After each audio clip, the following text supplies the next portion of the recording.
എല്ലായിടത്തും വേദന ഉണ്ടാവും. തലവേദന ഇടയ്ക്കിടയ്ക്ക് ഉണ്ടാവും, ഷോൾഡർ പെയിൻ ഉണ്ടാവും, നെക്ക് പെയിൻ ഉണ്ടാവും, മുള്ളിൽ കുത്തിയ മാതിരി വേദന, നടുവേദന ഉണ്ടാവും, കാല് വേദന ഉണ്ട്.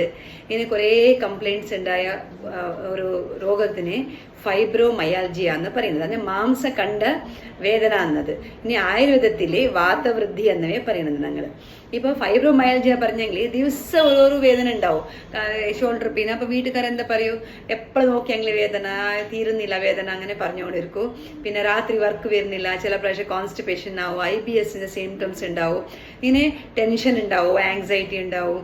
എല്ലാത്തിനെയും ഒരു പ്രശ്നം എന്നവേ കാണുന്നത്. ചില ആൾക്കാർക്ക് ഇവന് മറക്കുന്ന പോലെയാന്ന്, എന്തോ വിചാരിച്ചത് ആടെ വെച്ചത് ഇവിടെ കാണുന്നില്ല, ഇവിടെ വെച്ചത് ഒരു മറക്കുന്ന പോലെയാന്ന്, അങ്ങനെ ഒരു സിംറ്റംസ് ഉണ്ടാവും. അതിന് ഫൈബ്രോമയാൽജിയ എന്ന് പറയുന്നത് മാംസഖണ്ഡത്തിന്റെ വേദനത്തിന് മാത്രം. ഇപ്പോൾ ഇത് എല്ലാ സിംറ്റംസ് ഒരേ പ്രാവശ്യം വരുമ്പോൾ ആൾക്കാർക്ക് ഭയങ്കര ഒരു കൺഫ്യൂഷനോ പേടിയോ, എന്തായിപ്പോയാ, എന്താ പറയുക, എപ്പോഴും വേദന ഉണ്ടാകുന്നു, കുറേ സമയത്തിന് കുറേ കൊല്ലങ്ങളായിട്ട് ചില ആൾക്കാർക്ക് വേദന ഉണ്ടാവും. അങ്ങനെ ഉണ്ടാകുമ്പോൾ എപ്പോഴും ഒരു പേടിയല്ലേ ഉണ്ടാവും. ഇപ്പൊ ഫൈബ്രോമയാൽജിയ എന്ന് പറയുന്നതിന് കാരണങ്ങൾ, അതിന് കറക്റ്റായിട്ടുണ്ടായ കാരണങ്ങൾ വാതവൃദ്ധി എന്നവേ ആയുർവേദത്തിൽ പറയുന്നത്. നിങ്ങൾ ഓവറായിട്ട് സ്ട്രെസ് എടുക്കുമ്പോഴും ഇങ്ങനത്തെ ഫൈബ്രോമയാൽജിയ വരാനുണ്ടായ സംഭവങ്ങൾ ഉണ്ടാവും. ഇപ്പൊ പരിഹാരം എന്താ പറഞ്ഞെങ്കിൽ, പരിഹാരത്തിലെ വാർം ഫുഡ്, ചൂടുണ്ടായ സാധനങ്ങൾ, സൂപ്സ്, പിന്നെ ചൂടുണ്ടായ കഷായം പറഞ്ഞെങ്കിൽ ഈ കൊത്തമ്പരി, ജീരക അങ്ങനത്തെ ഇട്ടിട്ട് കുടിക്കുന്ന കഷായങ്ങളാണ് കുടിക്കണം. പിന്നെ വാർം ഫുഡ് മാത്രമല്ല, ചൂട് എണ്ണ എടുത്തിട്ട് കുറച്ച് മൈക്കെല്ലാം തേക്കണം. അഭ്യംഗ എന്ന് പറയുന്നത്, അഭ്യംഗ പറഞ്ഞെങ്കിൽ എണ്ണയെല്ലാം തേച്ചിട്ട് കുളിക്കണം. കുറച്ച് 1/2 മണിക്ക് 3/4 മണിക്ക് വിട്ടിട്ട് കുളിച്ചാൽ മതി. പിന്നെ സമയം ഉണ്ടെങ്കിൽ പൊയ്യ ഒരു ചൂട് തുണിയിൽ കട്ടിട്ട് എല്ലാം എടുത്ത് ഇങ്ങനെ ചൂട് വെക്കാം. അത് ഒരു നല്ല മെത്തേഡാണ്.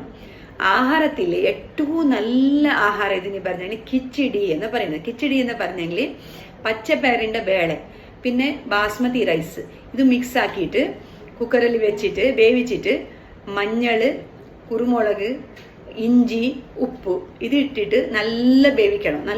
നല്ല വേവിക്കണം. സാധാരണ ചോറ് പോലെയല്ല, നല്ലോണം കഞ്ഞി പോലെ വേവിച്ചിട്ട് അതിന് കുറച്ച് നെയ്യ് ഇട്ടിട്ട് കഴിക്കണം. ഇത് നല്ലോണം ഡൈജസ്റ്റബിൾ ഫുഡ് പറഞ്ഞെങ്കിൽ ആഹാരം നല്ല ദാന ഉണ്ടാവും ഈ ആഹാരത്തിൽ. പിന്നെ നല്ല ജീർണാവും. എല്ലാ ആഹാരം മുമ്പേ എടുത്ത ആഹാരം വരെ ജീർണാവും. നല്ല വയറെല്ലാം സമാധാനം ഉണ്ടാവും. പിന്നെ വേദനത്തിൻ്റെ നല്ല ആഹാരം ഇത്. പിന്നെ വേറെ നമ്മൾ ആഹാരത്തിൽ നല്ലതെന്ന് പറയുന്നത് എല്ലാം നമ്മൾ റൂട്ട്സ് പറഞ്ഞെങ്കിൽ ബീട്രൂട്ട്, ക്യാരറ്റ്, കേങ്ക ഇങ്ങനത്തെ ആഹാരങ്ങൾ ഈ വേദനത്തിന് നല്ലത്. പക്ഷെ ഉപയോഗിക്കുന്ന സമയത്തിൽ ഗ്യാസ് ആവാൻ പാടില്ല എന്നുണ്ടായിട്ട് കുറച്ച് അധിക ജീരകവും അധിക ഇഞ്ചിയും ഇട്ടിട്ട് ഈ ആഹാരങ്ങളെ കഴിക്കണം. ഇപ്പോൾ ഈ ഫൈബ്രോമയാൽജിയ ആർക്ക് വരാൻ ചാൻസ് ഉണ്ട്. പണ്ട് എന്തോ ആക്സിഡന്റ് ആയ, വീണിട്ട് പോയാ, അപ്പൊ കുറച്ച് വേദന തുടങ്ങിയത് അതന്നെ കണ്ടിന്യൂഷൻ ഉണ്ടാവാൻ ചാൻസ് ഉണ്ട്. അങ്ങനെ ഉണ്ടായതുകൊണ്ട് ആങ്സൈറ്റി, സ്ട്രെസ്, തലവിശി ടെൻഷനാക്കി കൊണ്ടുപോകണം, അതുവരെ റിലീവ് ആക്കണോ. നല്ല ബ്രീതിങ് എക്സസൈസ് എടുക്കണോ, ചെറിയ വ്യായാമം ചെയ്യണോ, മെഡിറ്റേഷൻ ചെയ്യണോ. ശവാസന എന്ന് പറയുന്നത് ഏറ്റവും നല്ല എക്സസൈസ് അത് ഈ ഫൈബ്രോമയാൽജിയക്ക്. പിന്നെ അധിക ടെൻഷൻ ആക്കാത്ത നല്ല പാങ്കൽ വറങ്ങാൻ നോക്കണം. വറങ്ങുന്ന ബുദ്ധിമുട്ടാണെന്നുണ്ടെങ്കിൽ ജായക്കായ് എന്ന ബിരിയാണിക്ക് ഇടുന്ന ഒരു കായുണ്ട്, അതിന് കുറച്ച് എടുത്തിട്ട് പാലെല്ലാം ഇങ്ങനെ തേച്ചിട്ട് കുറച്ച് വെള്ളമാക്കിയിട്ട് കുടിക്കുക. അത് രാത്രി ഒരു 7 മണിക്ക് കുടിച്ചെങ്കിൽ കുറച്ച് പാങ്കൽ, കുറേ കുടിക്കാൻ പാടില്ല, കുറച്ച് കുടിക്കണം. ആ കുറച്ച് നല്ല പാങ്കൽ വർക്ക് വരും.